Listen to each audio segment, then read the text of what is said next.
TJ, do you own BFA or not? No, it's $20 off. I was about to say it's an opportune time to purchase. Oh, that's money though. I know. I'm just saying it's 30. I got it for 30 as well, just because it was 30 on Amazon for the physical version.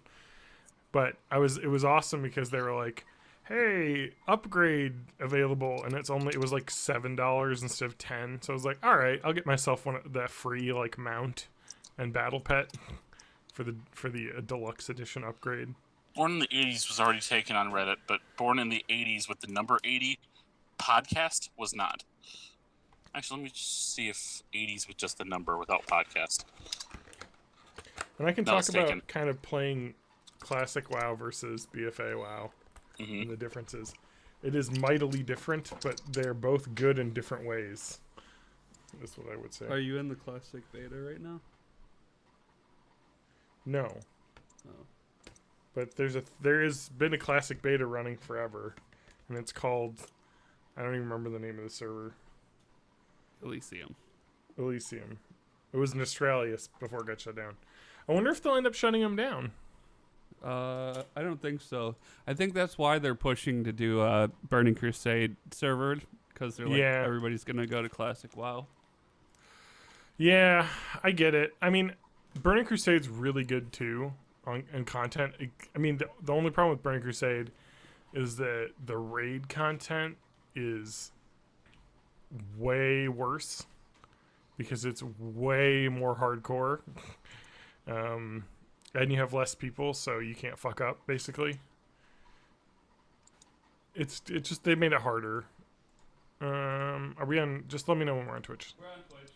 Okay, I'm gonna listen. Oh, with Matt's like 1 second delay. I'm sorry, my shit's just too fast. Oh, I don't have my Prime subscription. All right, let me listen. All right, this is John talking, and then Matt. Hi, my name is Matt. How are you? Yeah, that's me. I'm sorry. I should have done it right away. That's okay, TJ. I think we actually all sound really good. Yeah, we do. Woo! We And the beautiful. audio sounds good too. Haha. Oh man, I really miss doing this. Yeah. That was too long of a break. Why do you have like a job where you have responsibilities? So I've been drinking. That's why we've brought you to drink. Basically. I need to get this episode uploaded today so that I can get, because I got 200 megabytes free of the storage quota for this month, and actually I have till tomorrow to upload it, because technically that. Let's looking at my schedule. So just before we start, when can we do this again? I am free. I'm busy 8 to 9 tomorrow, 8 to 9:30 Monday. I have Tuesday off, but I already have plans because I play D&D weekly, and Gotcha. that I need to go because I haven't gone in like 3 weeks. And then on Wednesday, the 3rd, I'm free after 9. I feel like that could work since this is a holiday. I don't know if you work on Thursdays, TJ, on the 4th, maybe. I do. There's a sale. Okay. But I also have the 4th, 5th, 6th, all that off. I'm off on the 5th. Yeah, so let's focus maybe on sometime during the burlesque 5th. show. That's a Friday. Yeah, but I mean like during the day. Oh, you work. No, well I have off. Wait. But you're playing? Yeah, I guess. I think I'm going to Janesville with Kirsten for the 4th, but like I don't know when I'm coming back on the 5th. Okay. So if we set a time, I can just make sure I'm back by then. Yeah, I think like if we just when do you have to be at the Rigby for that? It's at 5 now, and at 5 p.m. No, 5 nightclub. And the show starts at. I usually get there at 6. Oh, okay, but you still have to get there pretty early. Yeah. I would say sometime in the afternoon would be fine. Yeah. You know, like 1 On the 5th. Yeah, because the 4th I have a party I'm going to as well, so. 3rd night wouldn't work for TJ. And then the 6th would work, though, too, Saturday. I mean, during the day again if we wanted to. Yeah. All right, well, that's fine. That gives us some options. So, yeah, let's just plan on the 5th, and then if we need to push it, we can push Yeah, it. I was about to say, if things don't work Okay. out, I'm free on the 6th. Let's see how this All day. coffee turned out. Can I switch accounts? How do I switch accounts? Uh-oh. I made TJ. I made hot coffee and then just iced it, so it is completely watery. It is such a difficult thing to do. I think the key to that is that the only way to make good iced coffee is to let it sit or cold brew it, Yeah. or Or make espresso and Yeah. then put ice in it. when I was at Starbucks, we brewed it at like double strength before we Yeah. iced it. Yeah, Uh, and then it waters down, but it still is the correct strength. I like to Wow. experiment with cold brewing Coconut, every once in a different while, thing.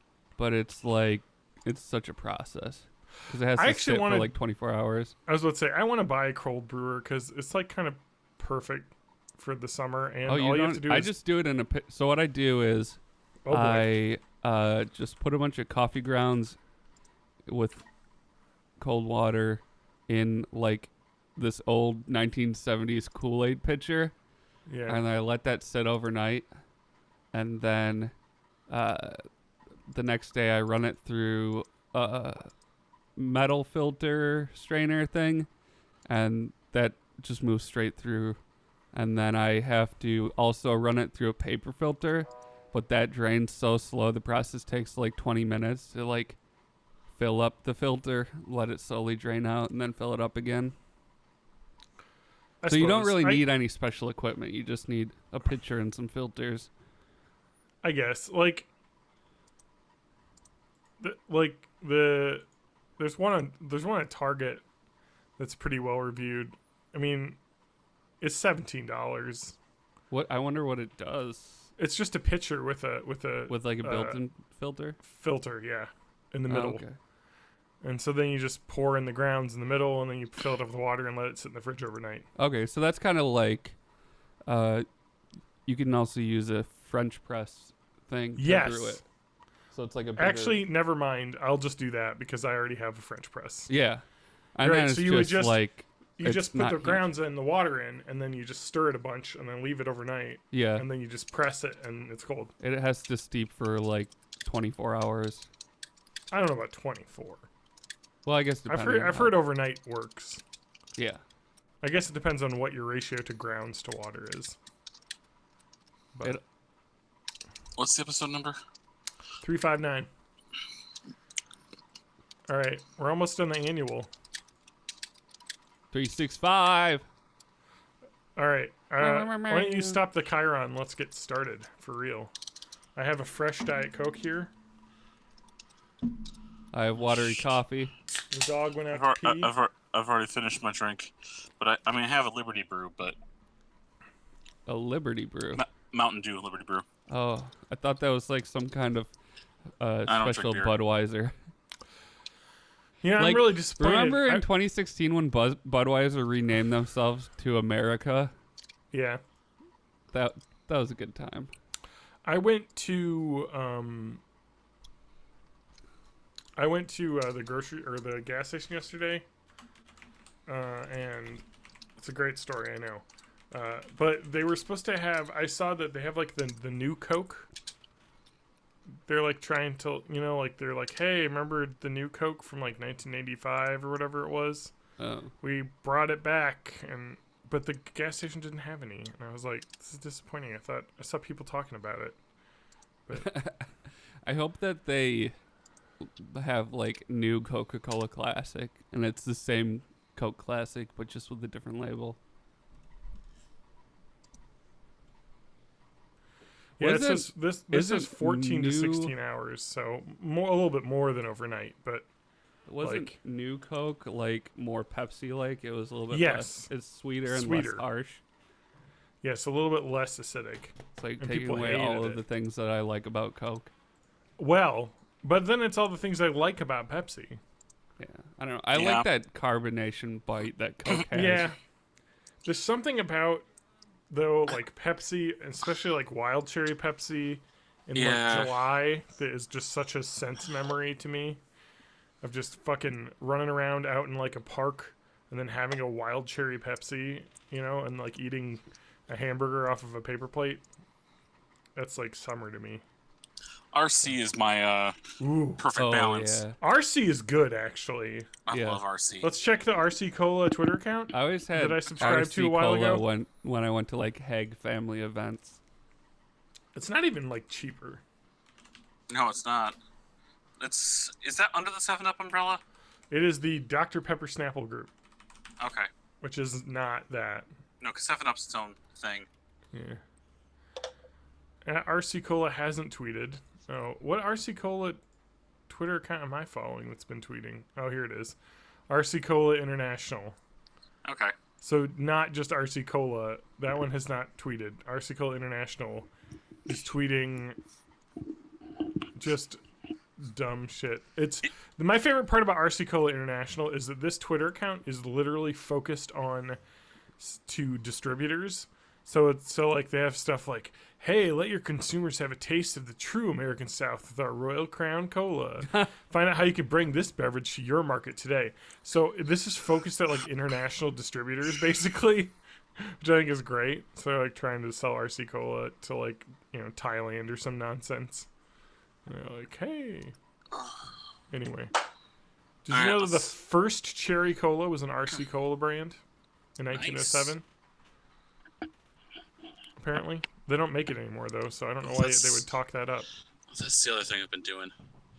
I also played that of that.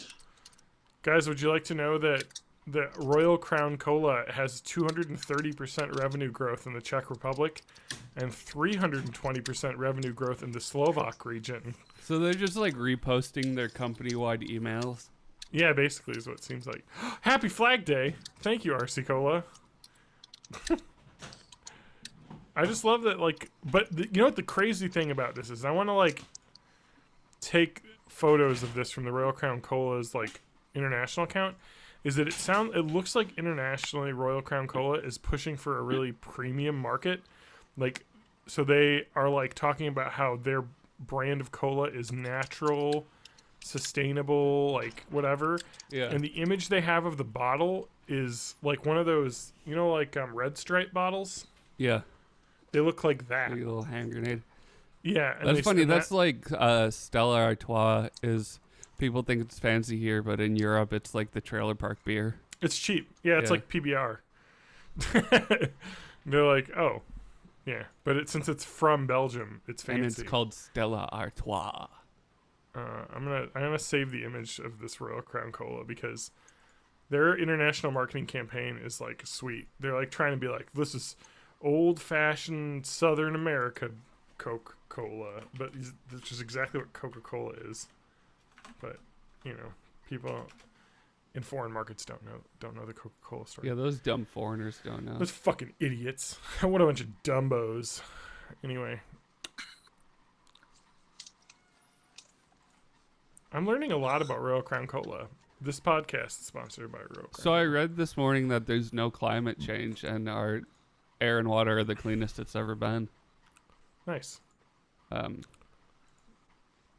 Because, Trump said it, so it's true. Yeah, never been cleaner. Just go get some tap water from Flint. We have America has the cleanest climate. Like, what the fuck are you even talking about?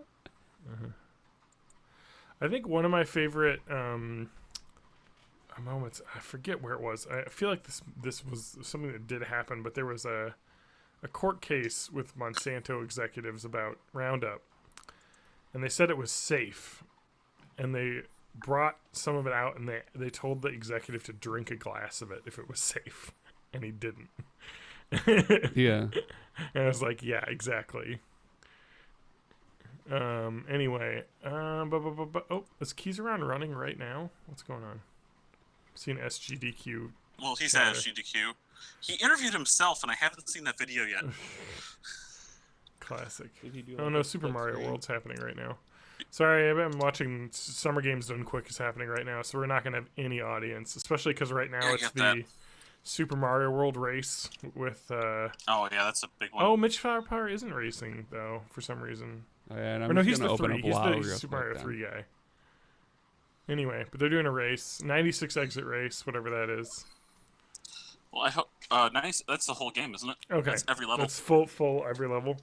Every level, every exit. Cool. Do you think Classic go. WoW Well, uses fucking- few enough resources that nobody would notice if I was running it? All right, stop. Let's get started. Oh God, I wasn't ready. All right, the cat's in the room now. Welcome to Born in the 80s, episode 359. I'm your host, as always, John Dangereux, joined by my co-hosts. Matt Haig. And TJ May. Welcome back to the podcast that happens every week at the It's same time weekly. without fail Hey, at a completely I will reliable schedule. mention that the episodes have come out, I believe, in a somewhat reliable schedule. Let me look That's- at the... That's Would all you we can hope shut for. up? Sorry, the cat is just yelling next to me. What? Meow. Okay, she wants me to pet her, and I'm Pet that busy. cat. So we had an episode on the 3rd, an episode on the 10th, and an episode on the 22nd. So there was a 12-day gap. Not 2 full weeks. And then now we're recording 1 week after that. So, you know, I went on a work trip. So I was in Kansas City for a week when we normally record. So Yeah, John has a Yeah. job. it is my fault. big And whoop. but although I did give my blessing for you guys to record an episode without me, and you chose not to, so I was feeling really lazy. somewhat on you guys. I wanted to, but then I thought that anything I did would be suck. Wow. Well, I disagree with that, but that's just one man's opinion. You should just do like a one mic show about Me? Kingdom Hearts. Yeah, lore. TJ. Fuck. TJ, you get locked up. I do. Someone would hear that recording and they'd be like, this guy clearly needs to be taken to an institution. He knows too much about this fake thing. Yeah, and Kingdom Hearts 3 is garbage. I've heard that the lore in it is complicated. Kingdom Hearts, more like Kingdom Farts. Especially since I 3. know that they're doing a DLC? a bunch of DLC, which is probably going to add more nonsense to the old storyline. No, even Kingdom Hearts 3 as a game, like just the gameplay, I really hated. Really? It was short, the worlds kind of suck, Yeah. and even if we were not talking about the overarching background Kingdom Hearts lore, that's the complicated shit, every Disney World felt like, oh, let's take the exact Disney movie, change almost none of it, but water down all the good parts. Yeah. The Pixar worlds were okay, Yeah. because they made unique stories for each of those. Yeah. Yeah. Are they gonna start bringing in like Star Wars and Marvel characters? Yeah. No, Why They're not? not. That would be so cool. You know what's really interesting? Just sorry, we had Twitch. that's fine. We're on Twitch, and Summer Games Unquick is going now, and I really want to go at some point some year, because it's in Minnesota. It's in Yeah, it's- Minneapolis, so it's not far. You could drive there. Let's do it right now. Um, Let's get there. It's too late because it's basically over tonight. So That's by fine. the It's time we only got like there, a there would be nothing 5-hour left. drive, I think. 4 well, hours. plus I'm pretty sure you need to have tickets. So, but sorry, I was just noticing we were talking about Kizaron, who's a Pokemon runner. He's Yep. probably one of my favorites because he doesn't take The it Animorph seriously. speed run. Yeah, he's not like a speed runner, I'd say. He does do speed running, but he's not like the number one, you know? He's I think in the top 10 probably, but you know. But he's very entertaining. But I noticed that I guess he's sponsored by some Noble, which they call themselves a esports and live content organization. So I just think it's interesting. I feel like we're getting to a point now where speedrunners are getting sponsors like Yeah. esports, which would make sense. Because Yeah. Matt, turn Hearthstone off, you jackass. I saw that too. But he only joined that team, I think, just last year too, or in the past year. Yeah, you gotta put yourself as invisible before you do that, man. Or defriend me. But no, yeah. So I mean, that's great. Good for him because it costs a lot of money for them to go to these events. You know, they I'm assuming he doesn't work a regular job Okay, because he streams a lot. I was part of I had he had asked for input on whether he should dump his job and do streaming full time, and that is what he does now. Okay. So every month to kind of just bridge that gap, he does a sellout week to try and encourage more donations, which Got it. helps. He's able to survive. It is difficult though. I mean, it isn't like super easy to unless you're like at the it's like anything. Like if you're at the very top end, if you're Ninja, you're making like something like $100,000 a day or some nonsense, which is just insane. But I mean, I don't get it. Like we've talked about this a little bit on Twitch, but like some of these top streamers, I just don't get. Like the content is not good because they're playing the same game as everyone else over and over again. Yeah. I just like the It's weird just- stuff. Some people like just have a certain personality that attracts Yeah. people. I do not. Yeah. Whatever that is, we don't have it. Because, no. But, like, I don't know. Wait, can you even look at, like, is it browse? Is to look at the top games. Oh, League of Legends going crazy right now. Ugh. Super Mario World. That's SGDQ. Oh, Yeah. okay. Yeah. Yep. 150,000 viewers. Yeah. Trackmania Stadium, for some reason, has 70,000 viewers, which is blowing my mind. Trackmania Stadium Cup is happening right now, so there must be some sort of esports Trackmania event. But it's French, because only French people play that game. But it's just weird, because I feel like Twitch is a weird space that, like, with Fortnite, you have, like, 3 streamers with, like, 8,000 viewers, and then, like, you go down and everyone's got, like, 200.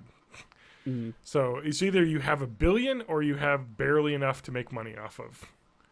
There's no, like, mid-tier.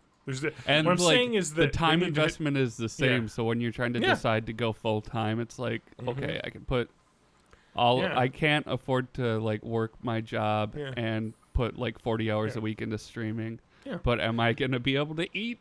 Who Yeah. knows? Yeah, and that sucks for people like he's around because I mean he's kind of a niche streamer. He streams Pokemon games. He streams speedrunning and glitching and randomizer, like just Pokemon centric stuff. So he's never gonna have And Yu-Gi-Oh. Okay. Forbidden Memories. Fair enough. But he's streaming a niche type of game. Older games.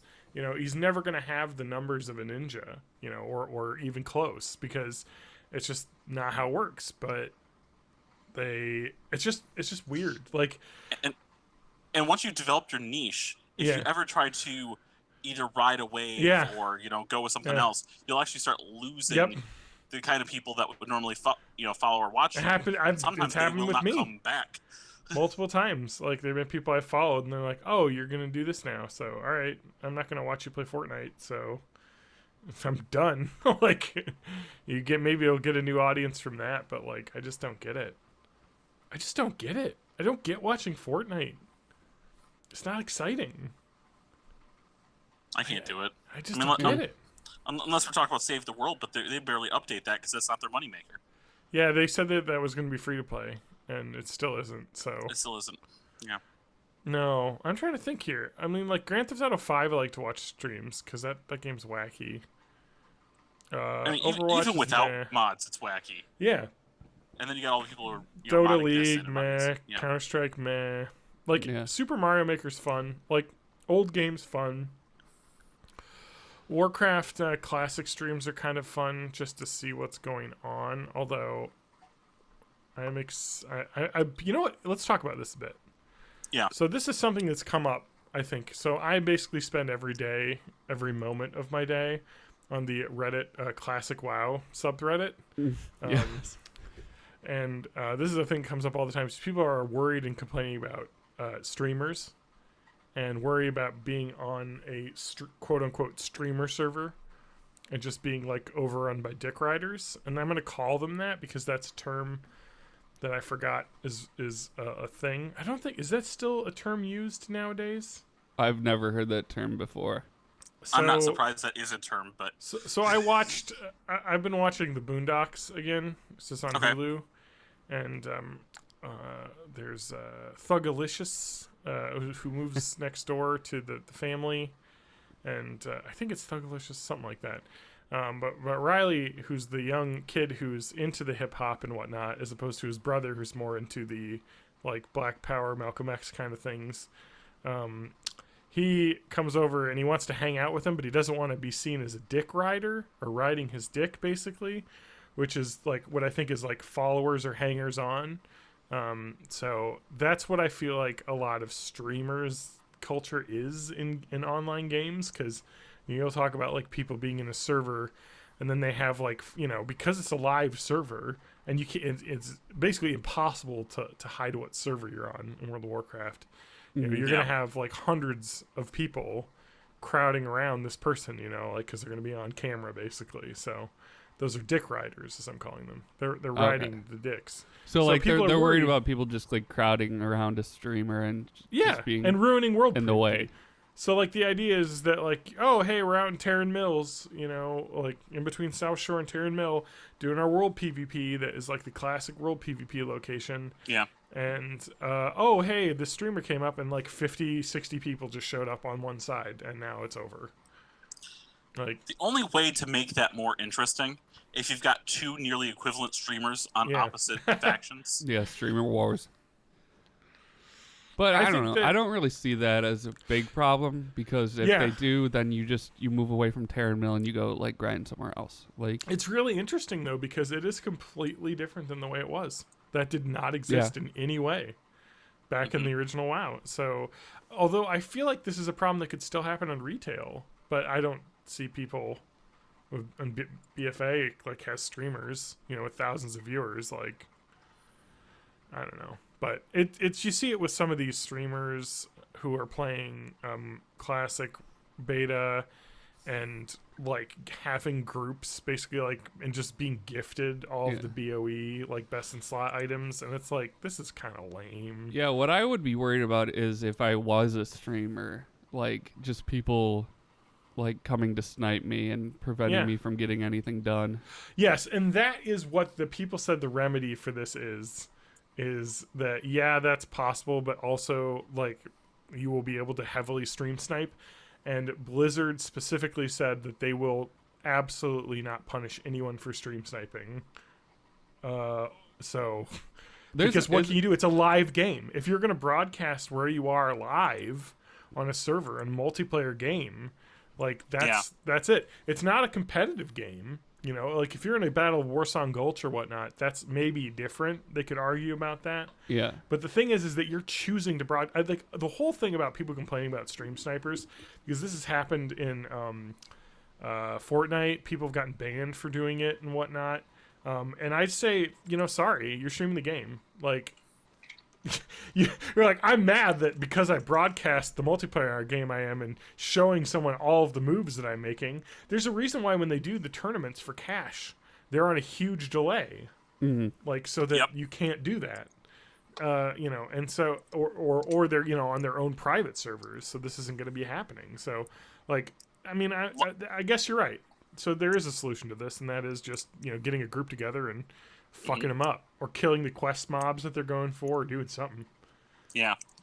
I mean, live poker on Twitch is the same way, as they put that big delay in because the players could just watch the game they're playing. So I appreciate Blizzard's soft touch on that, which is probably the best way to do it, because it's got to be impossible to heavily moderate that. It's just like, hey, if you're going to be streaming and you're not making your server privately known or whatnot, which is basically impossible if you're big. I mean, if you're a small-time streamer, nobody would know, but then you wouldn't have a problem, I think.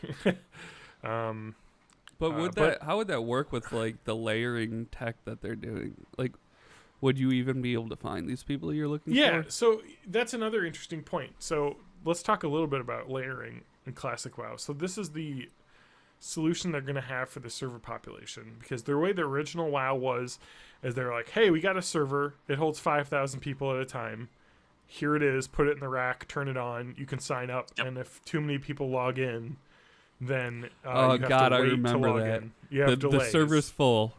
Yes. Yep. wait minutes to get in.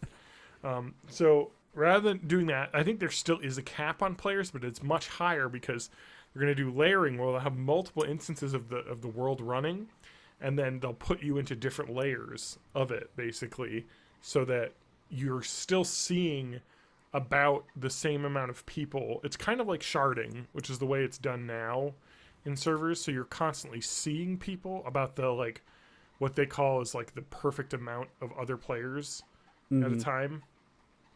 Hopefully I'm saying this all right, but the idea is that you're going to still be, it's not going to feel like you're empty in zones, so there will be people like brought up, but I think the way sharding is done is that it isn't just done by zone, whereas I think that the way that layering is going to be the entire server, basically, and jumping between layers is basically impossible without, whereas jumping between shards is as easy as zoning in and out of place, basically, and then seeing if a mob respawns, which is kind of a weird thing now. But the mob respawns are so short now. So with layering, to jump in and out of layers, you need to group up with someone in a different layer, and it'll take you to that group leader's layer. But what they're saying is the layering should be gone after the first month or so. Because the idea is that they are going to balance the servers after a month or so and get like a good feel for the number of people, and they're not going to worry about like overpopulation.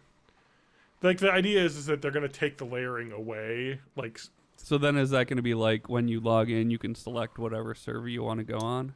Yep. Okay. Mm-hmm. But that's what it's going to be now. Like, but it's what it'll be when it's at launch too. I think you'll select a server, but originally it was like your characters were tied to what server they were on. Yeah, and that's what it's going to be now. So you'll pick a server, but that server will have layers so that like you can fit 10,000 people on there, but it won't feel like you can't kill anything because everything's killed. Like it'll be all layered out, and then after months, when like people tire out of the initial burst of people, because that's what always happens with these. Is there'll be a huge push of people right at the start. And then once that levels out, they can kind of figure out, what they're going to do and remove the layering. That's what they said. People are worried the layering is going to stick around. I'm kind of worried about that too, because it's very different than the way classic WoW is. And I don't know. We'll see.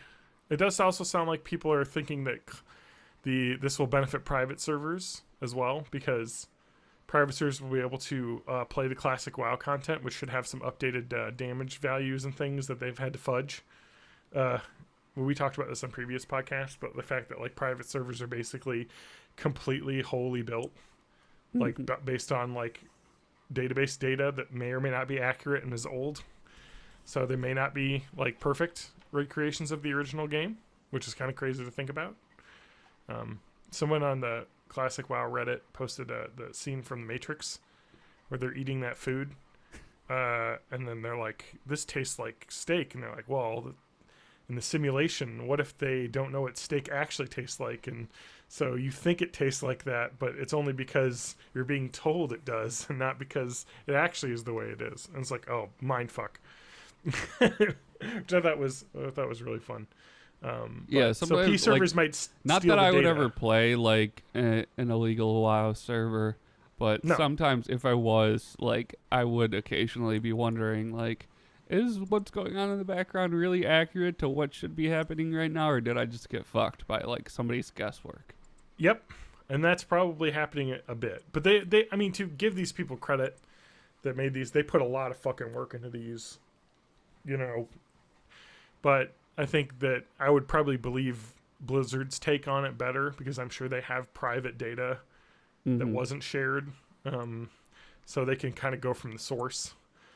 Although I've heard hunters are broken as shit still in classic beta, which is really funny, because when the game originally came out, hunters were the last class introduced, and they were the buggiest.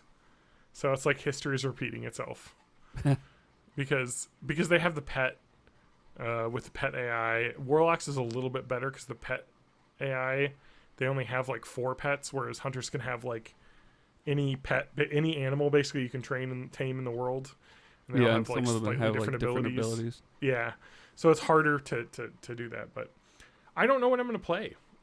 I think I definitely want to play Classic WoW over private servers, just because I feel like Blizzard deserves my money for actually putting resources and effort towards making this. But I hope it is better than private servers. If it's a worse experience than private servers, it will be sad. Because private servers are super easy to use right now. Yeah. So, classic. But I have faith. They're gonna have a lot. They're gonna have, ease of what is it? Not ease of life. Quality of life improvements. Because there's stuff. Because it's on the Legion client, or actually I think it might be running on the BFA client now. So there will be stuff like the BattleNet friends list stuff's going to be built in. Nice. Just because it is. They can't they can't really pull it out. And to me, like, quality of life stuff like that is totally fine. Like, I think they're going to have shift click auto looting, AoE looting in the game, which is in the game now but wasn't in the game originally. You'd have to loot each corpse individually. I believe private servers have AoE looting in them. Maybe? I don't think so. You don't think so?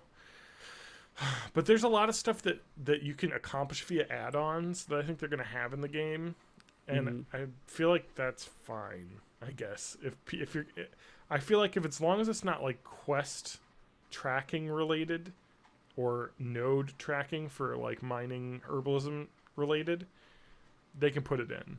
Like, why not? Because if I'm gonna just download a mod anyway, like one big thing is they're gonna have mail. So you can mail multiple items.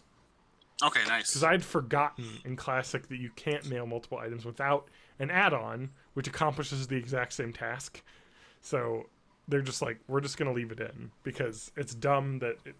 why... Nobody wants that. The classic experience of, oh, let me download the mail add-on so that I can do this, versus... it's already built into the game. That's an experience I don't think anyone's, like, sad to not have recreated, I guess. And if you want it, go on a private server. But to me, yeah. Anyway, so have they done like character model updates and stuff over time? So yes, they have completely different character models now, and I believe the old character models are in now.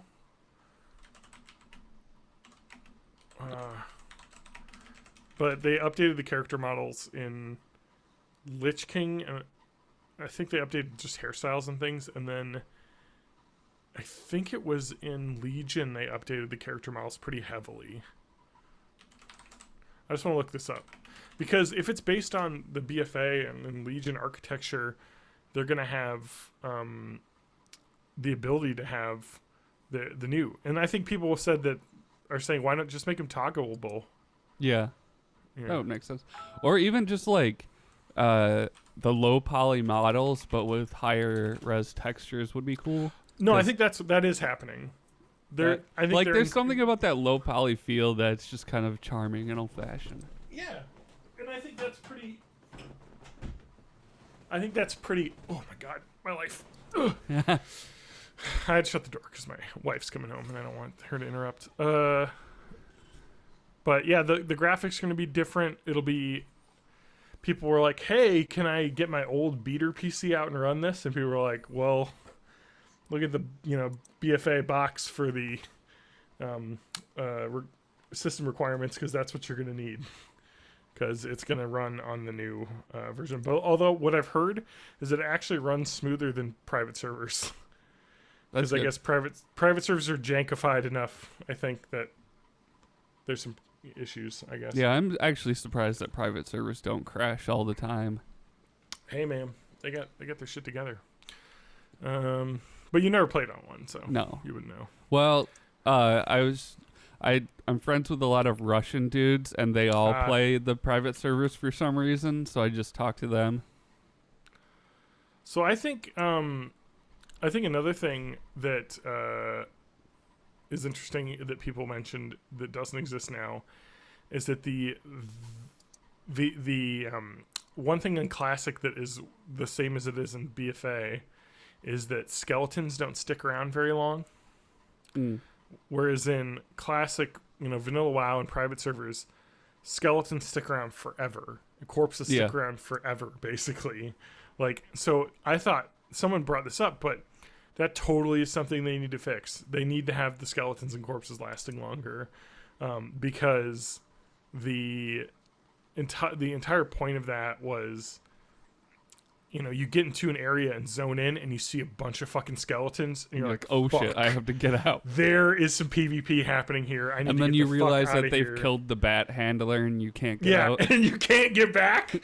Dude, Terran Mill, man. So many war stories from there. That is such a great area because it's where an Alliance and Horde zone just both pour into each other. So, yeah, that's a classic. And the quests, like, have you attacking the other person's. Like, you have to attack Alliance areas if you're a Horde in that. Yeah, I mean, it does sound like right now the quality of life stuff right now is going to be auto looting.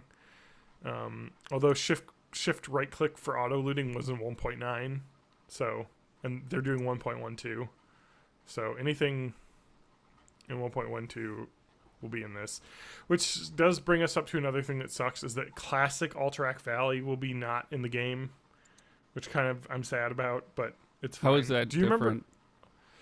Yeah, I could get into a huge discussion about Alterac Valley, but because I played a lot of Warsong Gulch. I didn't play the other ones too much. So Alterac Valley is the 40 versus 40 man, like raid PvP.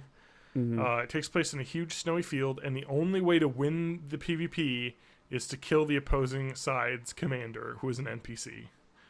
And they have lots of guys around them. So you would destroy towers that would limit the guards around the boss at the end, but you still have to like push your way all the way across the map to the other side. It was an epic war. Okay.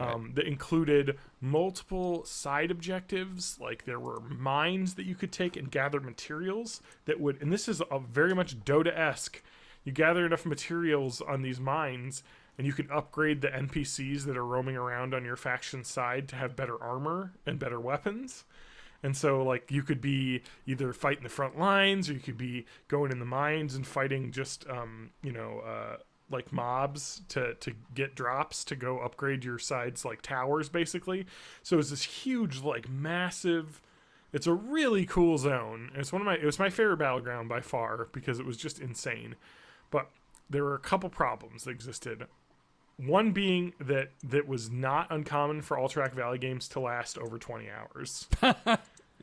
Because the only way to finish a game was to kill the opposing faction's boss. And so that left to a lot of people AFKing, a lot of people, playing. I remember distinctly playing in Alterac Valley, going to sleep, waking up, logging in, queuing up, getting back into the exact same battleground that was there. It was actually kind of cool when you think about it. Yeah, because then it's like a multi-day siege. Yes, people were actually petitioning them, because you would get epic stalemates.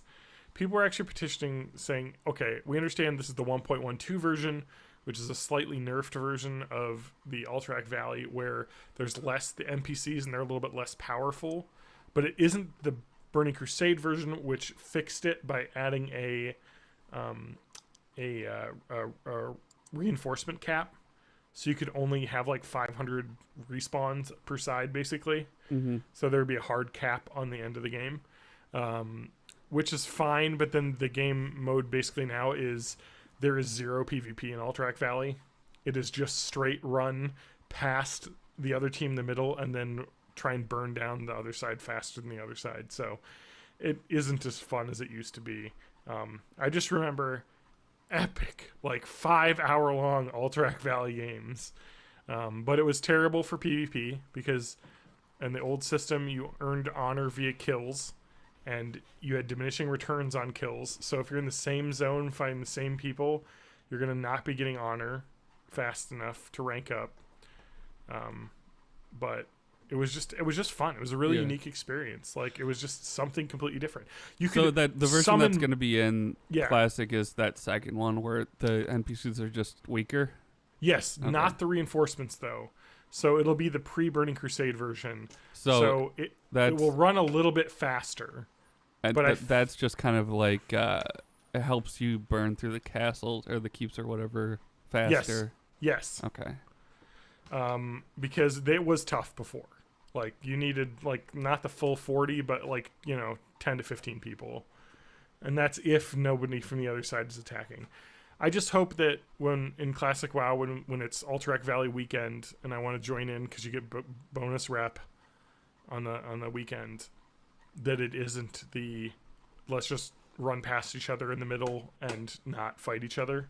Because the most fun was just the strategizing and people yelling in horde chat, being like, "We need people to go to the graveyard and recap," and then whereas now it's just literally you don't talk to the other faction, or you don't talk to anyone else. You just run and burn through all the NPCs as quickly as you can, which is not a battleground in my mind. No, this is like a PvE race. So I can't wait until they implement the Classic WoW Battle Royale. I'm surprised it hasn't happened yet. I mean, they're owned by Activision, so the fact that there isn't a WoW Battle Royale mode right now is surprising. It could be like a team Battle Royale. You have like your 5-man, so that way like, healers aren't. Holy shit! You That would just be came cool. up with that, and you can queue up. Yeah. And sign yourself up as tank, DPS, or healer. Yeah. In each group, well, you not necessarily would need a tank, but you would because tanking is useless in Battlegrounds. So you would just need 25-man teams. Yeah. Yep, 25-man teams with I think was it 2 healers and 3 DPS, or 1 healer and 4 DPS. They just need to be at least 1 healer per group. Mm-hmm. Yeah. Or you could do your own pre-made, basically. That sounds fun, actually. Yeah, let's make that game. Delete this podcast and we can make that game. We came I'll up with dust off my Unity Blizzard, skills. If you steal us. Yeah, exactly. And the way you make tanks work is instead of managing taunt, they just are able to absorb damage that was meant for their teammates. Yeah. So they have like a huge health pool, and it just gets all the damage that would have gone to the healer or something. That's it. I'm gonna make this game, and I'm gonna be the next player unknown. Yes. They call me player known. Player known. Player unknown.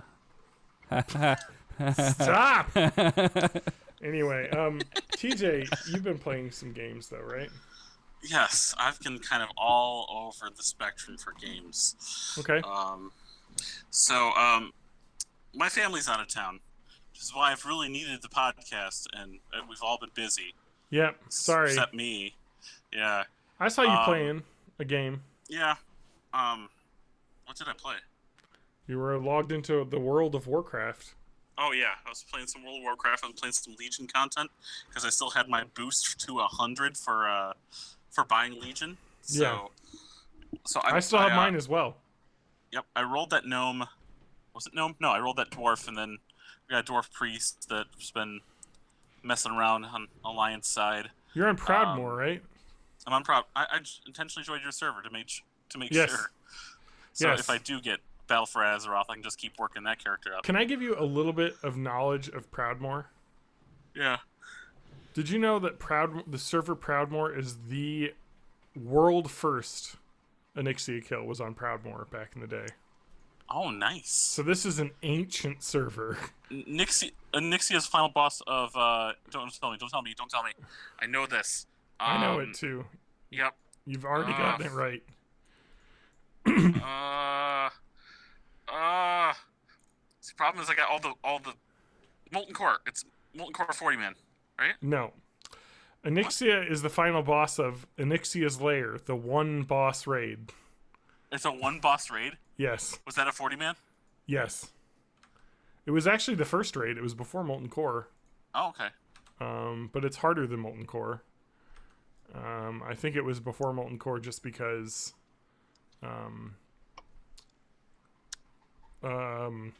because Molten Core, they couldn't get finished before release, basically. Okay.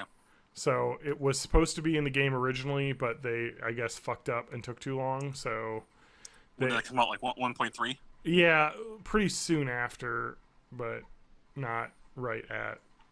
Oh fuck.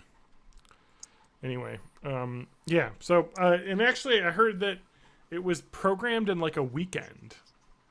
Like, yeah, Jeff Kaplan and like all the like classic like Metzen, all the WoW people like spent a weekend and got it fucking crunched out basically, because they just need to finish it because they wanted their like epic raid instance dungeon available. So now I'm looking forward to possibly raiding maybe, but I don't think I'll be able to. I think it's difficult to completely wrap your mind around how difficult raiding was in Classic and how insane it was to level. So typical time for leveling a character to 60 who is focusing on leveling and not like other stuff like professions and battlegrounds and other things that don't give you experience. That was like 10 to 11 days played. So that's what, 240 to 300. Yeah, 240 to 300 hours, like depending playing on how casually. fast you were. I got from 1 to 20 in about a week, and then 20 to 30 in about a week. And I'm assuming it's just going to keep like doubling the time it takes. Yeah, so it'll be 30 Yeah. to 35 in a week, and then 35 to 40 in a week, and then and then I'll just never get to 60 because of the way the curve goes. it does take a long time. But it also made becoming 60 a super huge accomplishment. Yeah. Mhm. And the best part too is when you got 60, you're like, all right, I can get my epic mount. And then you go and buy the epic mount riding, which costs like 9 gold. And then you realize that the mount itself is, I think, 900 gold. Yes. Was it? Yeah. So, or maybe it was 90 gold with a 10% faction discount, which you should have at that by the time you're 60. So I think you just need revered or honored for the faction discount. Well, whatever it was, I definitely bought like gold from a Chinese gold farming website to get my mount. Wow, really? Yeah, that was like the only thing I bought gold for because I was just like, this is unreachable for me. It was, and I remember being 60 for an extremely long time before getting my epic mount. And the epic mounts cost nothing now in the game. They're like 90 golds now for the epic mount. So You hand them out like candy. But I mean, it was an accomplishment. Again, that was the thing, is that they had less content, so they had to make all of the content that they had more difficult to get, which made it much more, I think, interesting in a way. But it, like, to me, the game's kind of forked basically after Lich King, basically, because Lich King is still pretty much about the same amount of difficulty, I think, as original. And then after that, they kind of split because they added, LFR group finder stuff in that, so it was much easier to get into raids and like experience endgame content without the difficulty of gearing up for it, basically. And for like people like me who weren't as good at getting around the world to be able to experience all the world dungeons. Yes, exactly. Yes, so it teleports you right into dungeons now. Which is fine because the game is just different. It's much more of a log in each day, got your to-do list, finish those things, log out. The other day I had a quest that I was in like Undercity and I had to get to Booty Bay without having been there before. So I was like, okay.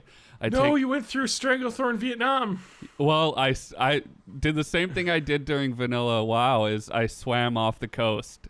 All the way from, so I was like, okay, I have to take this Zeppelin to this place and blah blah blah. So it's just like traveling to new places, and Vanilla WoW was just this whole epic journey of trying to figure out which sort of public transit things to take and stuff. Oh yeah, but yeah, there's I love so watching, much walking.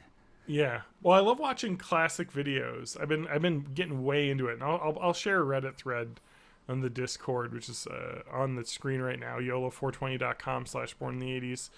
But just watching all these old videos, and there was like a Stranglethorn Vietnam video somebody made where it's just like set to like music and stuff from Platoon, and just like, because that is probably the hottest gank zone, because that is a completely 100% shared questing zone, and it sends you in like around level 30.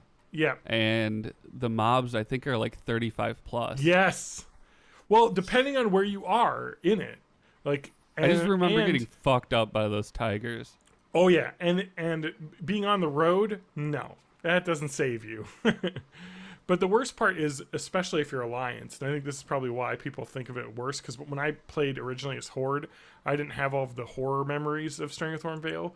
But the problem is that if you start from Darkshore, which is north, and you have to get to Booty Bay, you have to run past the Horde, like level 40 encampment, basically, where people are about level 40 are coming into there.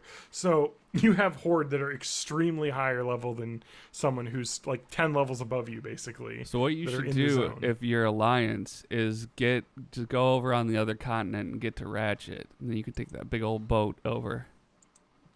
Which is another thing that I did not remember existed until after I'd already swam that whole way. Correct. And that is somewhat safer, but you still have to run through Durotar, and on a PvP server, Alliance will always be flagged in Durotar, but you can't attack the Lobe, but they can attack you.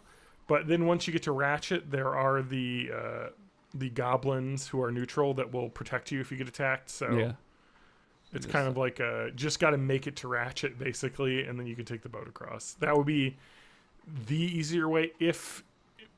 you still have to run from Ashenvale Forest, where the Night Elves are, through the Barrens to Ratchet. It's not easy. Oh no, you can take the boat from the wetlands to the Swamp of Sorrows, Theramore, and then run your way up through. I don't know. It's difficult, basically. That's a difficult one, getting to Booty Bay, but also one of my favorite classic cities.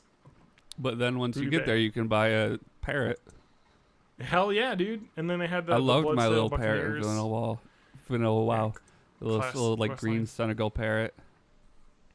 Yeah, I'm really looking forward to it. And so when we play, we'll create a Born in the 80s like maybe not a guild, because we may end up wanting to join a guild that we'll want to join a guild that has people that actually do the guild work stuff, because we don't want to and have like enough people for us to get into like big groups. Yeah, well, that's what I mean. Like a guild that's actively recruiting and managing events and stuff. Yes, exactly.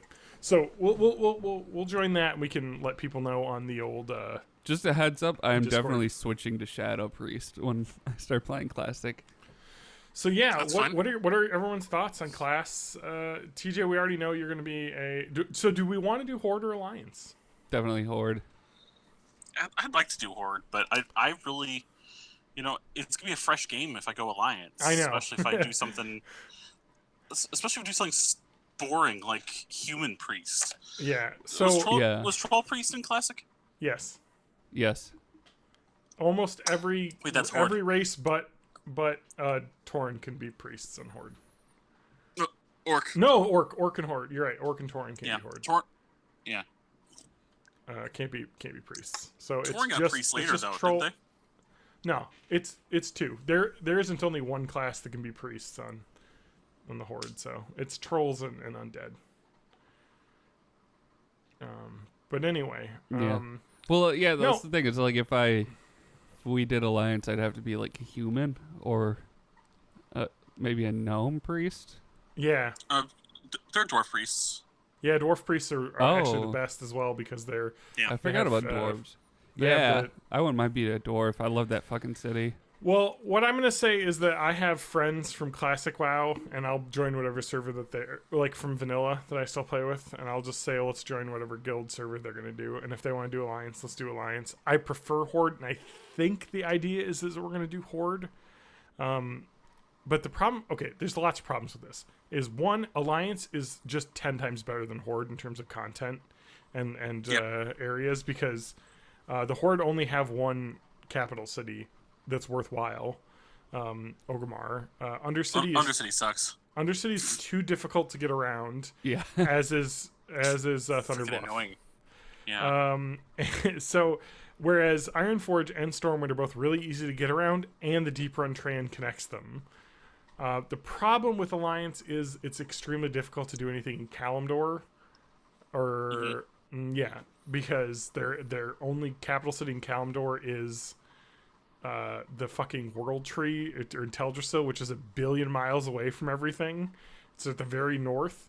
But all of the raids, except for AQ40, will be in the Eastern Kingdoms anyway. And Onyxia, but Onyxia you can get to from Theramore, from the boat, the wetlands. So, I don't know. But the content in Alliance is better. I think the quests chains are better in Alliance. It just sucks because it's clear the bias that they had developing the game was for the Alliance. But the Horde I want to be because it's fucking awesome to be the bad guys, basically. Yep. I love being the undead. I love the lore background of the undead. Of like, these are the survivors of the Great Plague. Yeah. Basically, you were an Alliance human that was murdered. and you became the scourge to some people. Undead. Yeah. So really, some really cool stuff is happening currently in BFA with the storyline right now. I don't know if anyone knows where the story is at. Nope. In WoW, but just Legion for the most part, because I saw I had to go through that first battle on the Broken Isles in Legion, and I saw that part is awesome. And I'm doing it from the Alliance side, and I see Sylvanas be like, "Yeah, fuck y'all," because they were working together. Yes. So that is foreshadowing for BFA. Which is it's actually really interesting because Legion is probably the most epic raid ending out of any of WoW, because you fly to another planet to defeat the like source of the evil like Legion, basically the Burning Legion, like where they come from another planet. They keep portaling in. Yes. So you go to their like home world basically and defeat their like god. It's pretty epic. And actually it ends with the god stabbing Azeroth with a sword that sticks out into space, which is in Silithus. And so if you're in BFA, you go to Silithus, it's just a giant sword sticking out of the earth. It's actually pretty awesome. So they've done some really cool stuff in BFA with like the world building right now.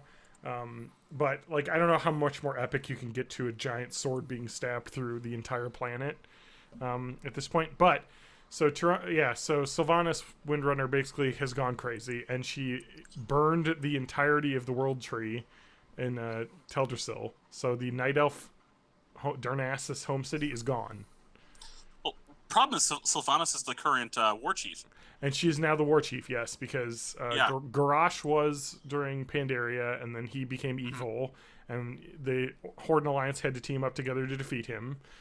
And then Draenor was the Legion's coming back. We need to go back into the past and defeat them on Draenor in the past. So I don't know if you know this, Matt, but Warlords of Draenor, the expansion, is the exact same land as Burning Crusade, but in the past, which is actually kind of cool, but also not as cool because it feels a little recycled. But anyway, Draenor was okay. Legion is even better, because Legion, you go to a new area and you're basically fighting like the forces of pure evil. Wasn't there one that just like basically tore up the entire landscape? That's Cataclysm. Yeah. That's where I jumped back in. Prior to Pandaria, Cataclysm was the Deathwing, who is like the mother, Deathwing, Destroyer of Worlds. Father of Nefarian and Onyxia, when you play him, basically. he kills all the minions and removes all the cards in your hand. So you know him from that. No, but he basically destroyed all of Azeroth. He like went around and like blew it up. And so actually it was a really cool event at the end of Lich King, because he was actually a mob flying around in like Eastern Kingdoms, and he would kill you if you got close. It was actually pretty cool.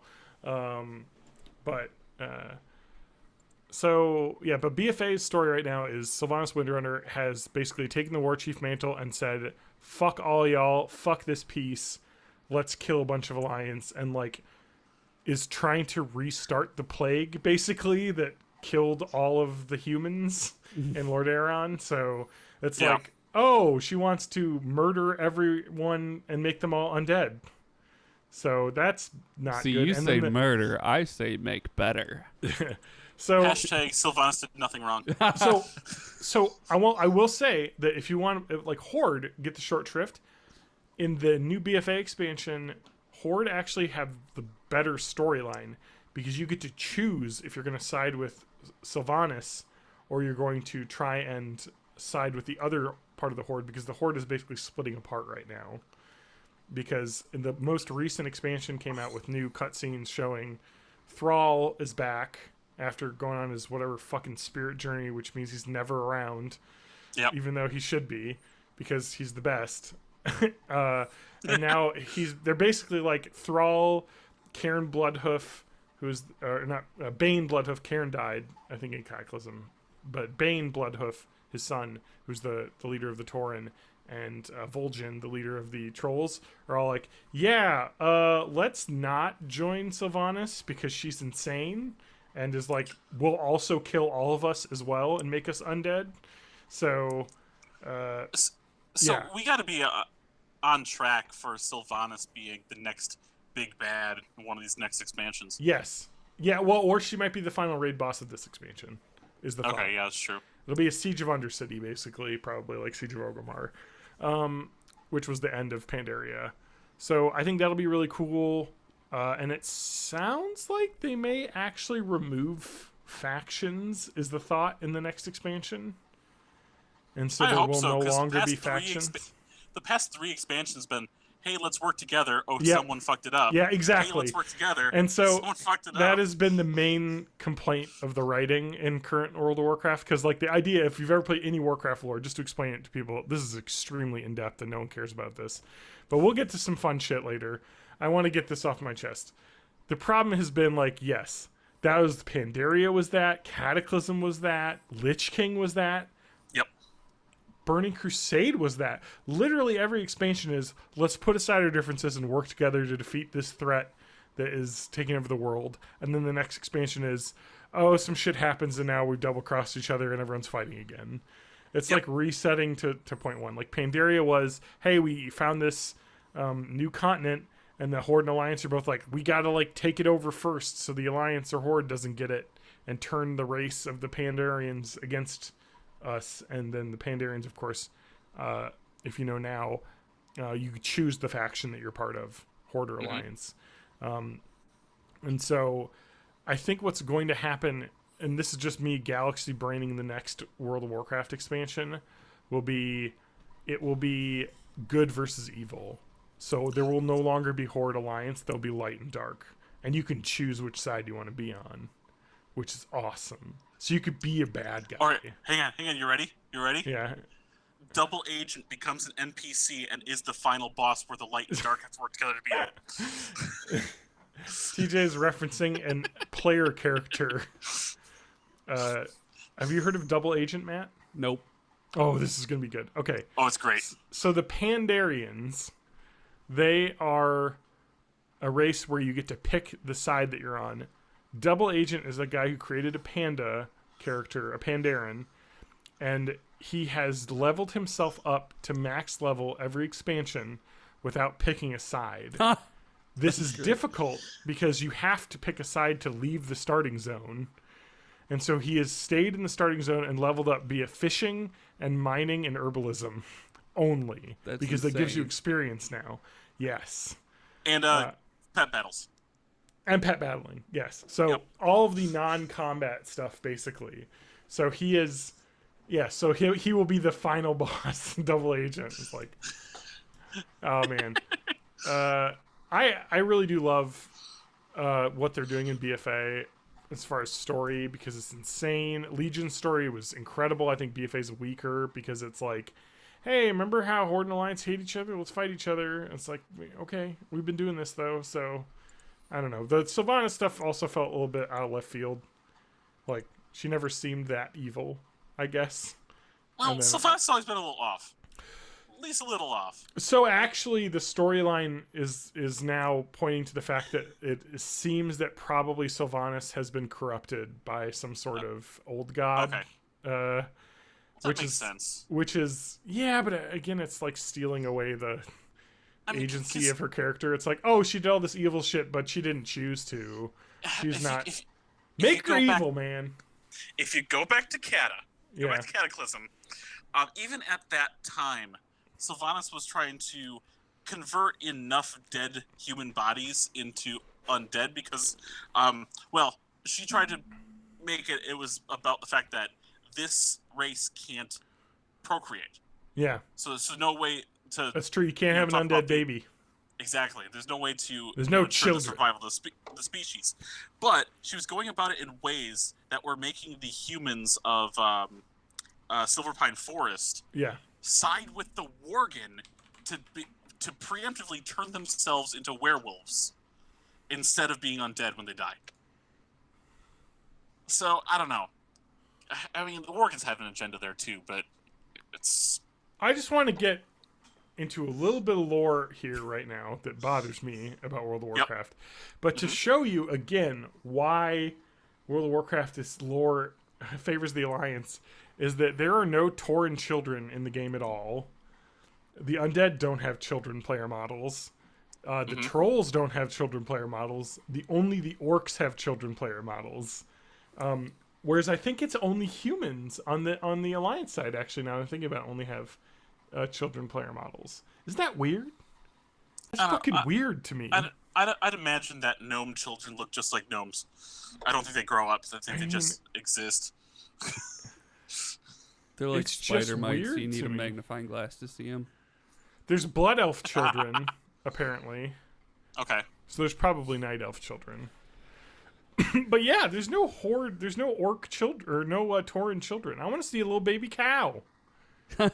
It's in one of those little, like, things that looks like a big cat crate that you see on the side of the road. You know. Yeah. Dairy farms. Everybody that's listening to this is from Wisconsin, right? Yeah, awesome. Sure. Well, yeah, it's just. Oh, you're talking about the little calf?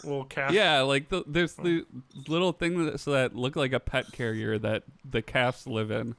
So there definitely are baby Tauren in the game, and by baby Tauren I mean there is one baby Tauren in the Legion expansion in the High Mountain Zone that you save, a baby Tauren. Who's in a little like swaddling clothes, basically. He gets he's going down a river and you have to catch him, basically. So there's one. There's a baby Tauren Moses. Anyway, but I just wish that there were more like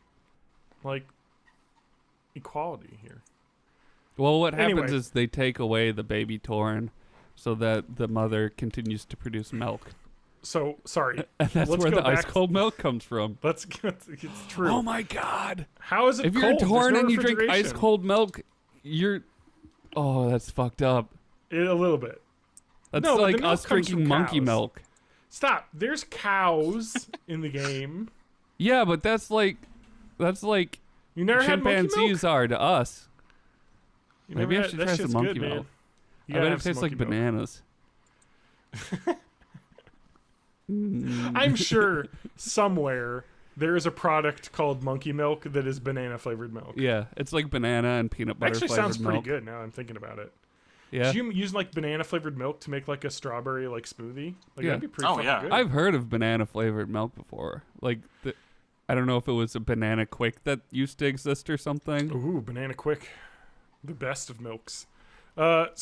No, let's go back to what we were talking about. What class are we going to play? Nesquik banana flavor. So you said $5.84 on Matt. Amazon. Free shipping. Matt's Shadow Priest? I have to Holy Priest. It's my That's home. fine, TJ. That's fine. So that leaves me. What do I play? Come on, DPS, man. You have so many options. I could be tank. You could. It depends on if you want to gear it towards PvP or PvE. Yeah, that's true. I feel like honestly, we don't need to worry about if we're gonna try and run stuff together, having one of us be a tank. True. You could just be a druid and be sort of okay at all of them. Well, okay, druids can tank pretty much any dungeon fine, so that's not an issue. Maybe not UBRS. Upper Blackrock Spire. which is a much more difficult dungeon. The nice thing about being a druid tank was if you could, like, pop out of your bear form and bust off a quick heal over time and get back in bear form. Yep. It would continue to heal you while you were tanking. Yeah, definitely. Like, bear tanks are pretty good. They didn't have... Again, I don't think they had do they have a threat generating ability? I don't think they did in Classic WoW. There was some kind of roar that the bear has. but it's like it doesn't generate threat. It just targets an enemy to attack you for 10 seconds. Oh, okay. Yeah. Only warriors have threat generation ability, like specific threat generation. You generate threat by doing damage as well. Mm-hmm. So we had druid tanks sometimes. And so if you have a druid tank, you basically just have to tell everyone, okay, the druid tank is just going to fight this boss in this dungeon and give him 10 seconds. Don't engage or heal for a little bit. Exactly. I do that with my pets. I always try to gauge it by like where the health bar lines up with like a certain letter of the name. Nice. And then it's like, okay, now you can DPS.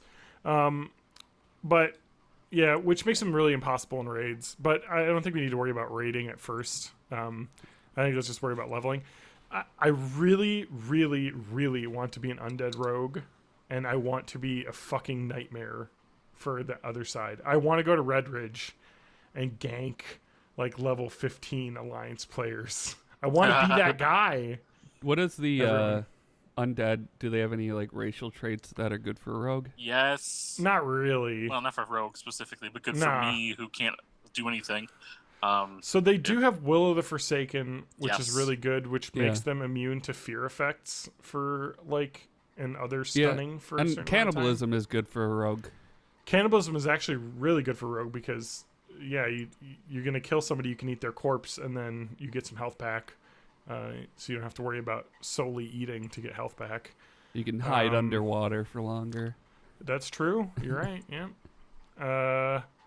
Heck, later the racial got so good you don't have to breathe underwater instead of just being 3 times. So the problem with the Horde as well is that the racial abilities are really a huge disparity. Like, what are the other? I only know undead and like that dwarves get frost resist. Okay, so orcs are extremely overpowered, in the fact that they have a bloodlust ability, which gives them increased DPS for cost of reduced healing. Which in PvP is all right if you're doing solo PvP because you're not healing yourself very often, unless you're bandaging, which is definitely a strategy that rogues use because you can stun lock and bandage. But orcs get the 25% stun resist, which is insane, basically, because that's topped on top of the already 10% base stun resist. So like. That means like almost 1 out of every 3 times they're not getting stunned when you try and do a stunning ability, which makes them in PvP pretty difficult to manage. So orcs are pretty overpowered for PvP, I think, in terms of... and then trolls get ability to have a skill up in bows, but the weapon skill abilities for range don't matter, basically, so it doesn't really make a difference. Because once you hit max, the to-hit cap for ranged weapons can be hit with just hit gear. So bonus hit gear can get you to the point that the 10 skill doesn't matter, basically. But trolls also have... Blood Rage or something? Like Berserking, yes, which gives them a 10% damage boost and then a 20% if they're below like 80% health. Doesn't it increase 50%. Attack speed too? Yeah, it's pretty awesome, actually. Increase casting speed as well. So, but it's affected by your health. So if you're at low health, it's better. But if you also never want to be at low health. So if you're a casting ability like play, so it's kind of like it's a trade-off. Whereas the Alliance have pretty clear-cut bonuses with dwarf priests getting a sphere ward. Stone skin's really useful. Humans get just that boost to reputation, which is super nice. I don't know. It's the racial things I think favor the Alliance a little bit as well, but I don't know. I say it doesn't matter, honestly, and then that's like my complete straight up like advice is looking at racial abilities doesn't matter at all. Like there's such minor boosts, except for maybe the horde for PvP for orcs. Getting that stun resist bonus is insane. But so which means if you're an orc warrior, like or orc rogue, or you know what I mean, like an orc warlock, rogues trying to stun lock you, you know, 1 out of every 3 stuns isn't going to work basically. So it makes you really hard to get stun locked. So I want to be either an undead or an orc rogue, and I want to terrorize the low level alliance. That's really what I want to do. But I don't have to max a character for that. That can just be a side character. Because you only need to be like 10 levels above everybody in the zone that you're terrorizing. So that's I want to do. We need to do PvP server. Oh, yeah, of course. It has to be. I wish I would have done it when I was originally playing. It's just more fun. Like, things do take longer to level, and you do get ganked, and that's annoying, but it just makes the game completely different. You're so much more on your toes all the time, and it forces you to group more often, I think. Yeah. So, and if you're trying to find a place to grind, you have to, like, keep aware of, like, how visible you are. Uh-huh. Yeah, it's just fun. It adds a lot of, like, a heightened sense of like anxiety. And well, what I think is it adds a little bit more drama to the race to level 60. So like, yeah, because like basically when you're on PvE servers, it's just like I need to get to 60 as fast as I can to play the end game content. Whereas PvP is like I have some fun fucking around while I'm leveling. You know, whereas there's you know when you're on PvE there's no danger. So let's do PvP. So we're gonna do PvP. The only downside is like getting ganked repeatedly when you're trying to do a quest, but then hopefully you have like some guildmates or something you can call in. So I think I want to do a Tauren or Orc warrior or an undead warrior. I think I'm gonna do warrior. Okay. I never have leveled a warrior, and I feel like I'm the type of person who would like tanking.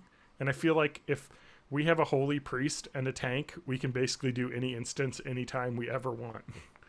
Yeah. Mm-hmm. That's like the biggest bonus is that like, so we would just like, if you were with us, it would be like, we just need 2 DPS. And if you have good healing and good tanking, it basically doesn't matter who you get. You know, yeah. You can get through it.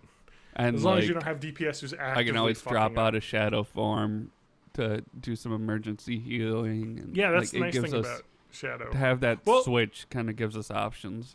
Well, that too, but also like Shadow Priests have Vampiric Embrace, so as long as you're doing damage, you're also healing the entire party. Oh, I forgot about that one. Yep. Yes. So it's actually really nice to have a Shadow Priest in a party as DPS because you're doing DPS and you're doing party healing passively, which is nice. And that I would assume helps to prevent the main healer from getting aggro a little bit if it's confusing that like aggro table or whatever. Yeah, we have a lot of talking. We have a lot of time until it comes out. Is what I'm trying to say. Yep. Mm-hmm. So like we can talk about this a lot, but the game is not coming out forever, which is insane. When does it come out? Think about August 27th. Okay. We have basically almost 2 full months. Yep. I took time off, by the way. That week. I'm taking off that week. I might have to do that. I get my vacation days refreshed at the beginning of August, so maybe I'll take a week or something. I just wanted I got time off saved up, and I didn't take any time off this year, really. So I'm taking that week off. I want to try and get ahead of the big curve, basically. Mm. And so that'll be fun. I'm looking forward to playing that with you guys. We'll share information when we get started up on that. Yeah. But so I wanna jump in with something a little bit lighter, quite a bit lighter. Yes, thank you. Okay. That was very now, dense. I have been spamming the fuck out of our Discord with a bunch of really uncomfortable memes in our Nothing But Memes section. Okay. I see them. That I'm pulling from this week's Born in the 80s subreddit of the week. So there is a r/TIHI, which stands for Thanks, I Hate It. Oh, yes. It is a bunch of, oh, I got a giggle, but I'm so uncomfortable. Which Can you explain some of these images you've shared on our Discord and just describe them? Okay, so let me start with so there's a screen. The first one I put in there was a screenshot from the Disney animated movie Tarzan.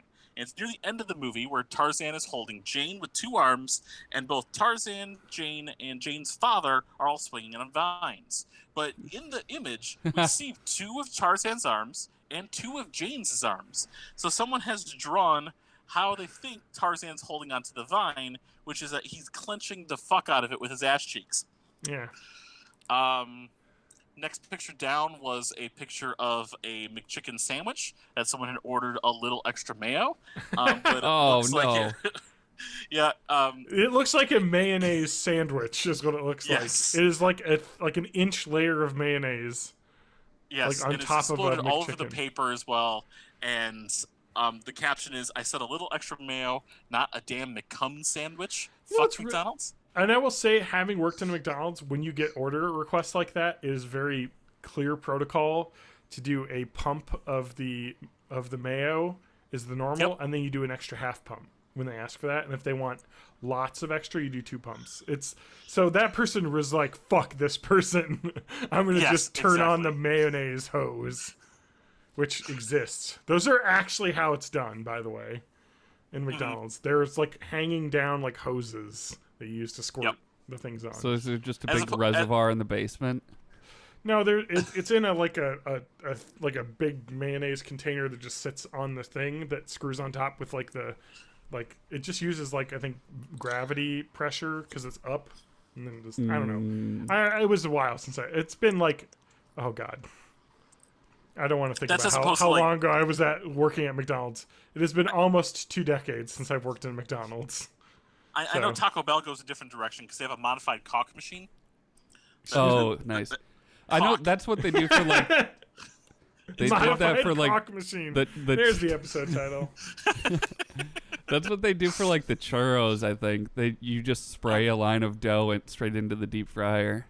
That's what I call it when I nut. Yep. Spraying a line of dough. No. Shooting ropes. Into the deep fryer. I think one of the best ones I threw in here was a picture of He-Man. Yeah. With the caption, "It was never a loincloth," because he's actually shaving it. It's just pubic this hair. picture is hair and skin. Yeah. It goes all the way around. Just pubic hair. I really like the next one, the reverse Medusa. Reverse Medusa, with just a bunch of torsos above the head of a snake, basically, instead of snakes in the head of a person. Ooh, gross. Fox bread. That's weird. Yep.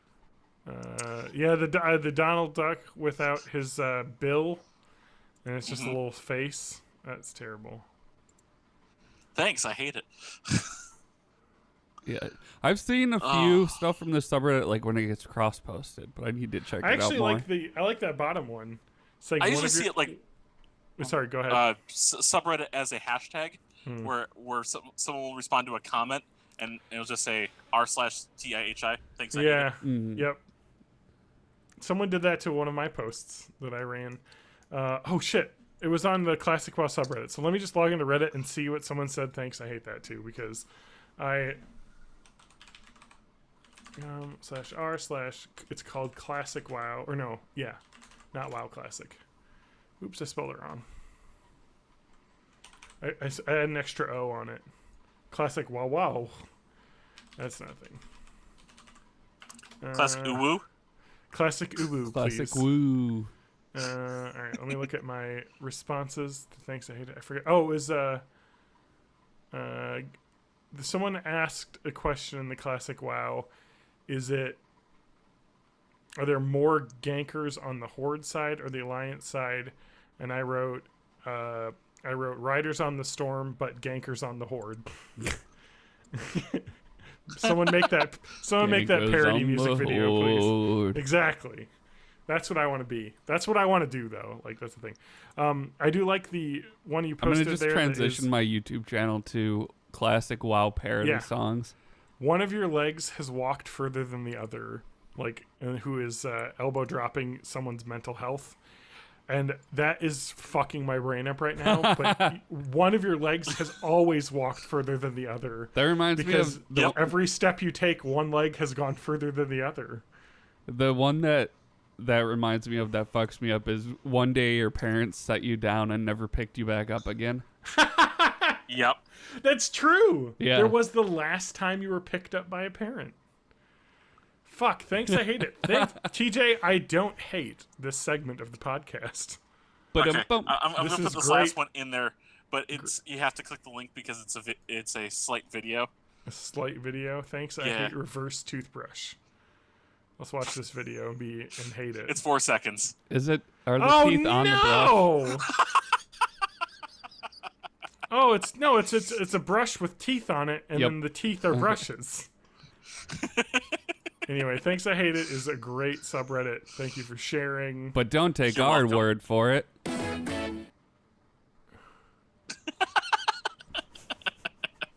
Yeah. Oh, that's great. All right, where are we at? We're at about an hour and a half. What do we want to do now? We spent so much time talking about WoW. Well, no, I've got a thing here. Okay. I've got a Reddit ship. Oh, Reddit ships. There we go. We didn't talk about a stalking one, did we? I need to get like a pirate theme for the Reddit ship, like some kind of boating thing. Yes. Well, it's Reddit Shipping Company is what I made up the fake name as now, so it's like that would work. Let's sail the seas of with a Reddit ship. So have you heard IF20? I'm stalking my boyfriend's M20s, which I like that she didn't put the exact age. XF20s, and it feels like I literally can't stop. I think you tanted it, but I don't think we did it. Yes. I don't think I actually. This one isn't weird enough. It's literally this person is like following around this lady. It's like, okay, let's talk about it. I've creeped myself out enough. Let's talk about it. Apologies if this is in the wrong sub. I have a lighter one that maybe we can end with because this one's a little dark. My BF and I have been dating for about 2 years. 2 years since he's been with his ex at the minimum. It's very serious when we talk about our future together frequently. However, I don't know if he's aware of the extent to which I'm obsessed with his ex-girlfriend. So this reminds me of the show Killing Eve. I don't know if anyone's watched that, but nope. Sandra Oh's character is obsessed with the killer in a way that ends up being slightly sexual. So I'm feeling the tension here in this, but let's move forward. I recognize my feelings are unhealthy, but I'm not sure what to do. If it's helpful, they dated for 1.5 years and broke up just before we got to know each other. So she is the immediate date afterwards, and she's been dating longer than that previous ex was dating them. They spoke semi-regularly until she threatened to commit suicide after a subsequent relationship of hers ended, maybe 6 months into our relationship. After making sure she was okay, he decided that contact with her was far too emotionally draining and obstructing his other relationships. So he told her he didn't feel comfortable continuing texting, talking on the phone. To my knowledge, they have not been in contact since. So this is like 1.5 years ago. Is the last time he talked to his ex. And yet, even though she and my boyfriend have long since drifted apart, and we're talking haven't talked in 1.5 years, I am obsessed with this woman. I cannot explain the degree to which she preoccupies my thoughts. I cannot bear to think about the things I imagine she might enjoy. My boyfriend talks about an interest of his that I imagine she shares. I feel so bitter and disgusted that my night is ruined. I, of course, regularly scroll through her social media, which she never posts on, but also have uncovered literally everything online that might exist about her. Untagged photos of her on Twitter, her parents' jobs, the value of her family's home, her siblings' contributions to a literary magazine, her current best friend's new fiance's arrest records. It goes on and on. Sometimes I think about her during sex. Not because I'm attracted to her. Are you sure? But because I know. But because I wonder how we compare sexually. This is definitely a sexual attraction happening. Because that is not something you're probably thinking about as a partner.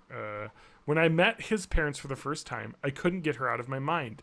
And I was wondering if we had the exact same conversations. Could they. if we sat on the same side of the table, etc. I frequented locations I expect to find her, set up fake social media accounts to friend her, and today found myself researching the price of a private investigator to learn more about her, and I don't even know why. Because you're insane. Because you're crazy pants. You're what doctors call cuckoo bananas. It fills me with the greatest fucking rush. I feel sick in my stomach, dizzy even, to dig up all of this meaningless information about someone who's not even tangentially related to me at this point. I'm not sure how to stop it. I don't want to reduce myself of blame, but it feels out of my control, like something inside of me separate from me is compelling me to be this crazy. I've talked about her a couple times to my boyfriend, and he's always pretty vague and disengaged when it comes to discussing her, and I completely understand why. I don't understand why I'm letting this affect my life. If anyone has any insight as to why this is happening or advice to make me chill the fuck out, please let me know. Thank you for reading. TLDR, obsessed with boyfriend of 2 years ex-girlfriend to the extent that I nearly hired a private investigator to follow her around. And when she says that, I'm sure I thought about following her around. I'm unsure why I feel so compelled to do this now or just how to stop. What are we thinking about that, huh? Huh? That's frightening. That's like the kind of thing that turns into, I love you so much, I need to murder you. Yeah, like, so... And it could be either this ex-girlfriend gets murdered or her current boyfriend gets murdered, but somebody's going to have a bad time with this lady.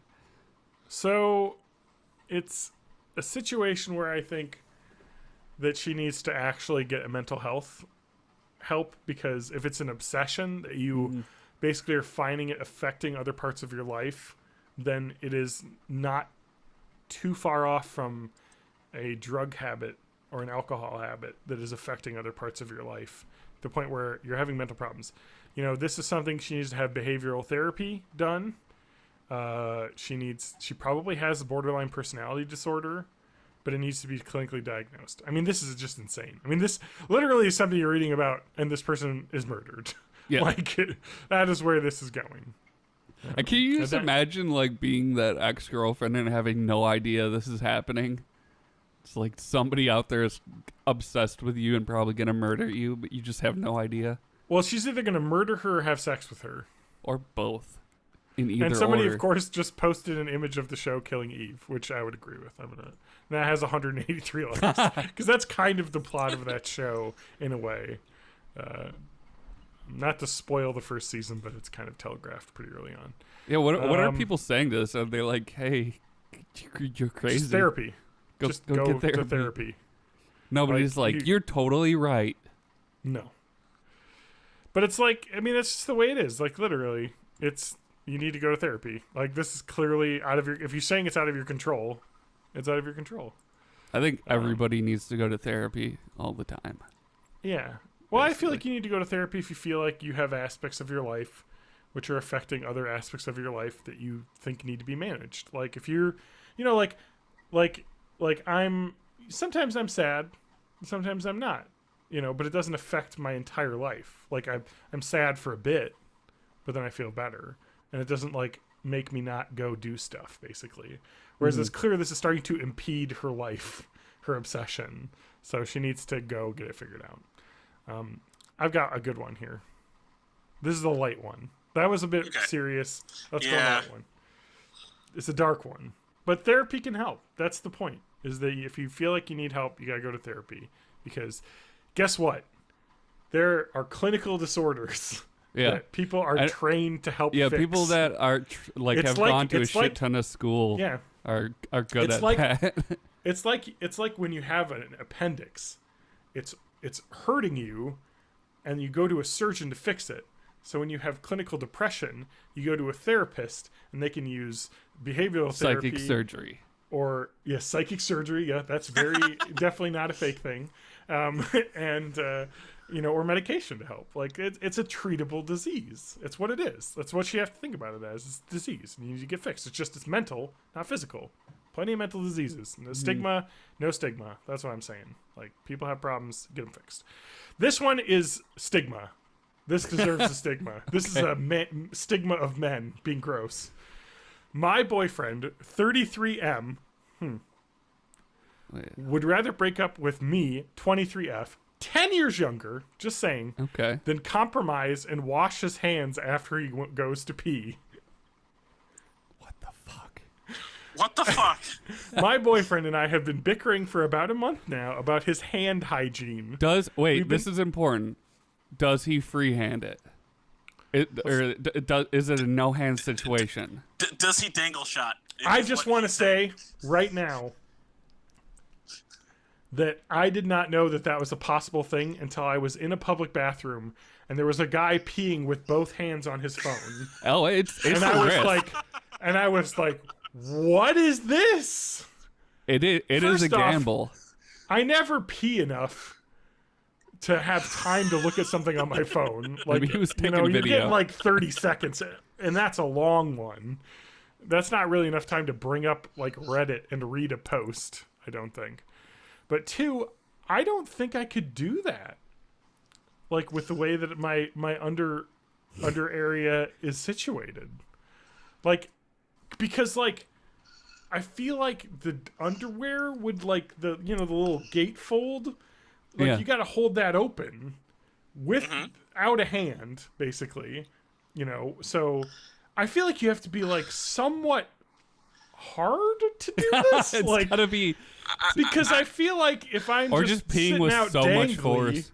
the force of the elastic. Maybe I just need to have boxers. Maybe that's the key because I feel like the elastic of my boxer briefs would just cause my pee to go all over my boxer briefs. I'm imagining there exist some people that have enough mass of a flaccid drupal dangle. I see what you're getting at here, TJ. What are you implying about me, TJ? No, grower, not shower. That's legitimate thing. I will 100% say that I am definitely not a shower. Yeah. Same. But there are some people who are. Yeah, I know. And I would imagine that one of the most comfortable ways to pee vertically would be 2 hands on the wall if you're a shower. Ah. Like 2 hands on the wall. I definitely have freehand peed before, but that has been in a situation where I am not wearing any clothing. Like, and I can just aim and you're at the sitting toilet. down. No, but I mean, like, I got good enough aim where you're just like, I've done that though, TJ. You've said that. I've done the, what a day. Let me just rest both my hands against the wall and pee. I'm so beat. Oh. It's so good. It was so good. It was a good feeling. I had to pee so bad too. I've got one better. Okay. I've got one better. So, this is gonna go back to college times. Okay.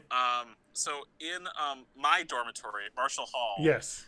There exists. I mean, there's like men's rooms on public second restrooms. and third floor. Yep. Public restrooms. There's women's rooms on first and second floor on their side, and there's a single one-person bathroom between the men's and women's sides. Oh, was it like a single room bathroom with a locking door? Yes. Oh, the best. It was the secret near my room. pooping throne of every office is the single toilet bathroom. There was not a lot of space between front of the toilet and the next wall. Okay. So one of the times I started to flow and then leaned back on the wall. Oh, nice. A nice you didn't have to stand. It was the best. Oh, glorious. The best. I love it. I love Did not make a mess either. Yeah. But I highly recommend it if you can ever have a situation you could do that. Yeah. It's kind of like when you suddenly realize you're way too drunk and you just lean your forehead forward and against the wall that the urinal's hanging on. Not that I would know anything about that. Yeah, of course. But anyway, so freehanding it, whatever. That's the thing. I did not know it was possible. This guy had both hands on his phone. And I was like, how are you peeing? Because I could hear him peeing. And I was like, I gotta have a hand down you just there, casually glancing over pants. and then doing a double take and just staring hard at him. I didn't want, it's one of those things where it was in a high school bathroom. Oh God, I was seeing a play. You were 30 at the time. I was seeing a play, so there was adults there as well as children. But the fact was that I was just like.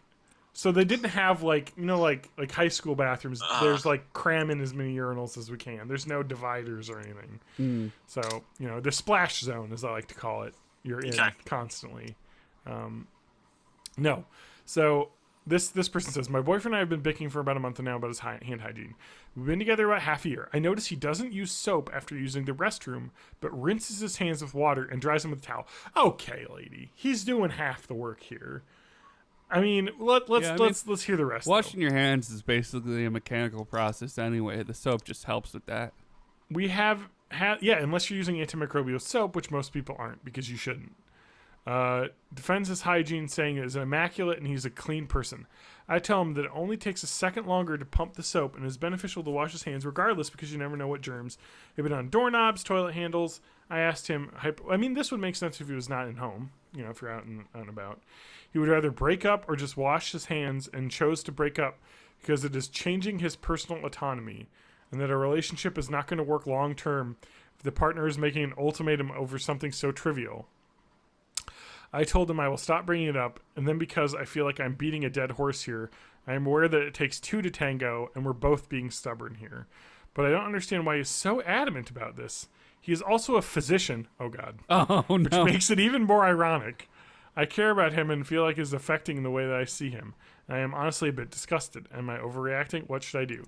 Here's my thought about this situation. I've always thought this about peeing. If you don't get pee on your hands, what does it matter? You're touching a part of your body.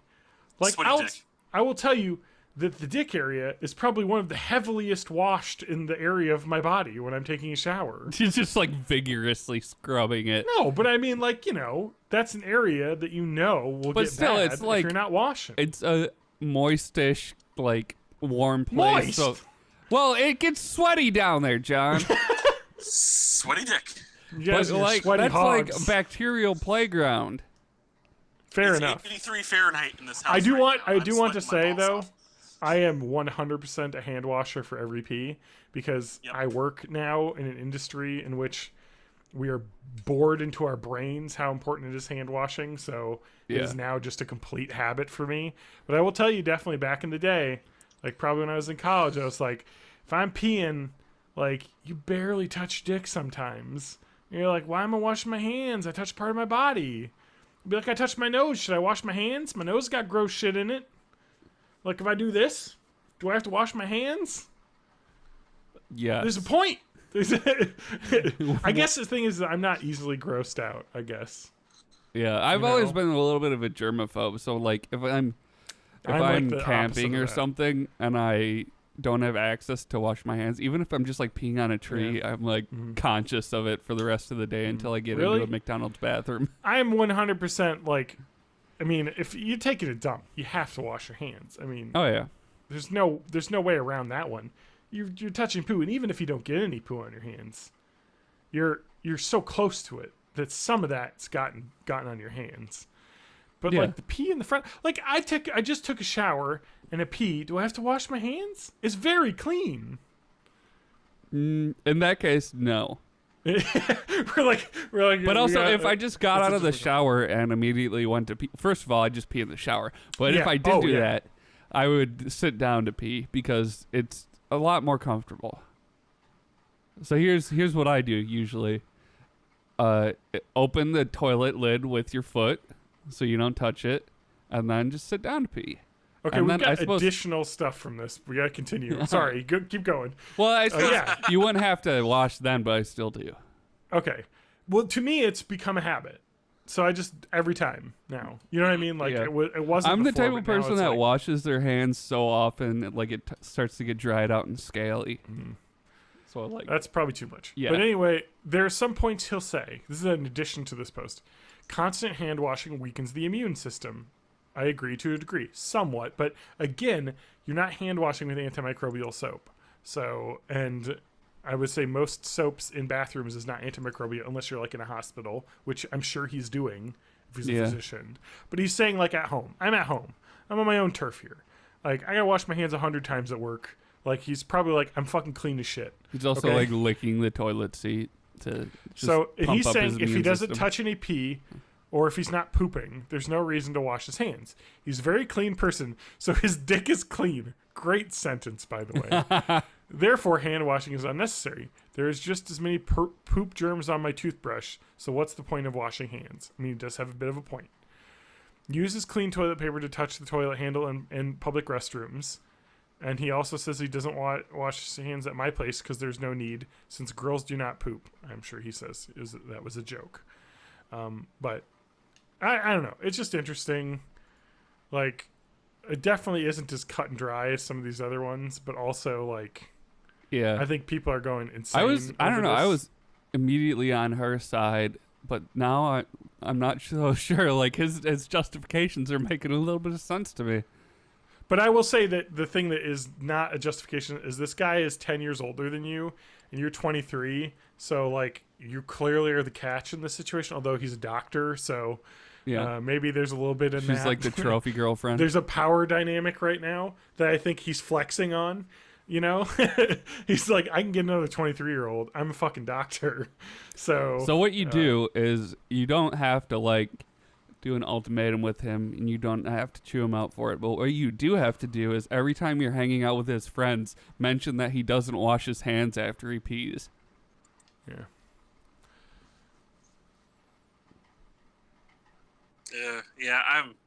It's just such a weird situation. To me, wash your I would say, hands. Yeah, wash your hands. Like, to me, it's not like a huge push on my personal autonomy to not wash my hands. Like, or tell the doctor, if you don't want to wash your hands, get better at fucking no-handing it. You know what I mean? Then you have a reason not to wash your hands. You touch nothing but your underwear.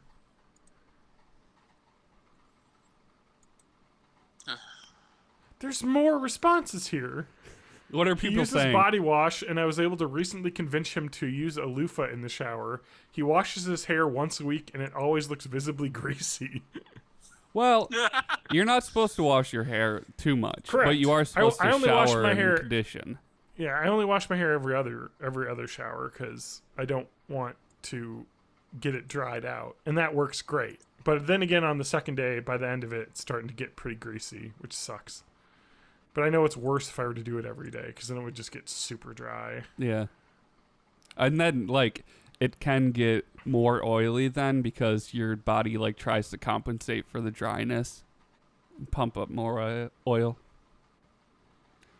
So it's just interesting. I feel like the Reddit is universally for the washing your hands. But I feel like that there's probably a little bit more gray area than people are giving it, but people like to react. I think maybe but the non-washers just hands. don't want to, like, come out for it. They don't want that to be, like, permanently on their post history. I'm saying this on a podcast as, like, a what-if scenario. Like, I could see the reasoning behind this. But also, like, just fucking wash your hands, man. It's not that hard. I think I don't see this being, like, worthy of ending a relationship, but, like, come on. Somebody's got to compromise. But anyway, and also we have to remember, he's saying he does rinse his hands off. So, like, it's not like he's not cleaning his hands. He's just not cleaning them very well. Anyway. I like this also. Someone said, every relationship's post is me, 93M, with girlfriend, 20F. Like, it's the way it always seems to be. Like, yeah, anyway. Yeah. Just wash your hands, man. Wash your hands! Here's my Reddit ship sound. Hey-o, Reddit ship. The ship has arrived. So we'll have some more next week, probably. TJ will know the Reddit of the week, but I think we're out of time We'll today. have probably a lot more WoW talk. Just because that's all I do with my life now. I know, same here. I'm sad that I'm going to be in this play because I'm going to have less time to play WoW. But... I started playing Skate again because it's now backwards compatible in the Xbox Oh, nice. One. Xbox did their last backwards compatible push, added like 17 or 25 games or whatever. Nice. And gotta give them credit for that. They said awesome. they are done. Okay. No more backwards compatible. They're working on a full forwards compatibility with Scarlet. I was about to say, it sounds like the new console will just have this exact same capabilities as the previous one, so they'll be full backwards compat. Xbox One forwards compatibility with like accessories and controllers. Yeah. Oh, they're that's saying nice. You'll be able to use the new. Yeah, I think that's really smart. I think that's a really important thing. I mean, honestly, if they were to put out a PS5 and they were going to say, well, you got to buy new controllers, and they're going to put out an Xbox, whatever is next, the next Xbox, the Scarlet, and they're like, you can still use your old Xbox controllers. I'm like, I mean, like, yeah, really I feel like we've gotten here. to a point with controllers now where it's like, there's not much you can improve. Like, No, they pretty much figured it out. I mean, I will say that still in my mind, the 360 controller is the perfect controller. Mm-hmm. I just like the weight, the grips are in the right spot. Like, I think the D-pad sucks ass. I will say. Dusty. My The Xbox controller's PS4 covered in dust. The PS4 controller's D-pad is better than the 360 D-pad is a piece of shit. Xbox One's D-pad's better than both. Okay. And so what I'm saying is I probably should upgrade to Xbox One controllers on my PC. I don't know. Somewhere between... I really like somewhere between the Wii U Pro controller and the Switch Pro controller, though. I do like the I love Switch them Pro both. controller. It's got a good heft to it. Yes. Yeah. It's good. So they'll substantial. probably have like improved controllers, right? But it'll just be Oh the yeah, same button but the layout. idea is, yeah. So I'm talking sure. more like the way the button layout is. Like, there's not going to be a dramatic change to that for like the foreseeable future. You know, like D-pad, buttons, 2 analog sticks, some shoulder buttons. You're good to go. Mm-hmm. Yeah, so I just want to mention I want to tant a new Reddit ship for next week because I have this open. Am I the asshole for crushing my wife's birth control pills? ? Yes. Yeah. I mean, Well, you'll have to I guess hear we'll the see. whole story. I'll tell you, it's not just that simple. I have thoughts, but I'm going to hold them. Yes, exactly. I want you to think about what could be the story around that. Let me read the first comment. It says, was totally ready to say he was an asshole till I read the rest. So, Oh no. oh boy. Yep. That's a real cliffhanger there. Real cliffhanger. Real classic 90s film. Wait, was cliffhanger That's 90s? It's a real Twin Yeah, I think Peaks so. end of season cliffhanger. What was that movie? 1993. Hell yeah. There we go. I remember Cliffhanger. Was a that based sweet-ass on the movie. game? Yeah, the movie is based on the game. What was even the plot of Cliffhanger? I don't even remember now. It was probably just rescuing something people from a terrorism. mountain. No, but think there's like terrorism guys was- with guns and shit at some point. Yeah, there so is. it's not just mountain climbing. I think I remember if correctly I said it was Oh my awful to god, film. this cover. What the fuck? This What? is, it's like what's his name? The action dude? Stallone. Stallone. But Danny he's in DeVito. like a tank top and shorty Yeah. shorts Hell yeah. Climbing. in the mountains. What the fuck? But yeah, So it's it's just just like a Tomb kid. Raider, A but kid's like, vertical. I think it's a rich kid is kidnapped. U.S. Treasury agent steals a bunch of money. Yeah. Yeah, it's like some robbers like kidnap this kid basically. Well, according to the New York Post, it's an avalanche of thrills. I remember being all right when I was a kid, but it was no Commando. Anyway, It was no Cliff Mando. let's end it, or what are we Yep. doing? Let's just end it. You gotta hit Let's the end it music. all. I'm gonna have some more pizza and maybe play some games. I don't think I would have played us off, but I don't see the recorder nearby.